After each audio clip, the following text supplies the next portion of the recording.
ঢাকার দক্ষিণ পশ্চিমাঞ্চলে বুড়িগঙ্গা নদীর তীরে অবস্থিত একটি অসমাপ্ত মুঘল দুর্গ, যার নাম লালবাগ কেল্লা। এটির নির্মাণ কাজ শুরু হয়েছিল ১৬৭৮ সালে মুঘল সুবেদার মোহাম্মদ আজম শাহ কর্তৃক, যিনি ছিলেন সম্রাট আওরঙ্গজেবের পুত্র এবং পরবর্তীতে নিজেও সম্রাট পদপ্রাপ্তি হয়েছিলেন। কিন্তু পরে তিনি দিল্লি চলে যান, এতে করে কাজ বন্ধ হয়ে যায়। তার উত্তরসূরি মুঘল সুবাদার শায়েস্তা খাঁ ১৬৮০ সালে নির্মাণ কাজ পুনরায় শুরু করেন, কিন্তু শেষ করেননি। কারণ মুঘল সুবেদার শায়েস্তা খাঁ এর কন্যা পরী বিবি মারা যান, এ কারণে নির্মাণ কাজ বন্ধ করে দেন।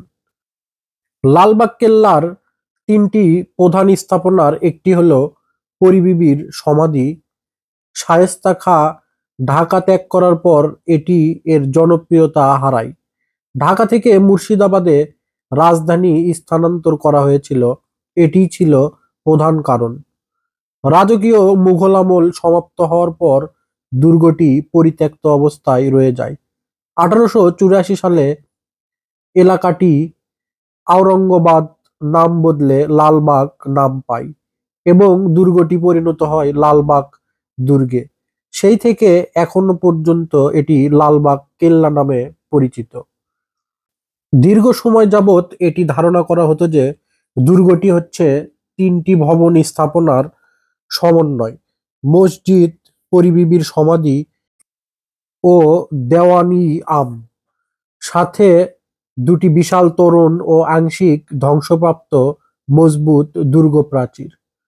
বাংলাদেশ প্রত্নতত্ত্ব অধিদপ্তরের সাম্প্রতিক উৎখননে অন্যান্য অবকাঠামোর অস্তিত্ব প্রকাশ পেয়েছে। দক্ষিণস্থ দুর্গ প্রাচীরের দক্ষিণ পশ্চিম কোণে একটি বিরাট বুরুজ ছিল। দক্ষিণস্থ দুর্গ প্রাচীরের উত্তরে ছিল কয়েকটি ভবন, আস্তাবল, প্রশাসনিক ভবন এবং পশ্চিম অংশে জলাধার ও ফোয়ারা সহ একটি সুন্দর ছাদ বাগানের ব্যবস্থা ছিল। দেওয়ানি-ই-আম ও এর সাথে সংযুক্ত হাম্মামের পিছনের অংশ। দেওয়ানি-ই-আম বাংলার মুঘল গভর্নরদের দরবার ও বাসভবন হিসেবে ব্যবহৃত হতো।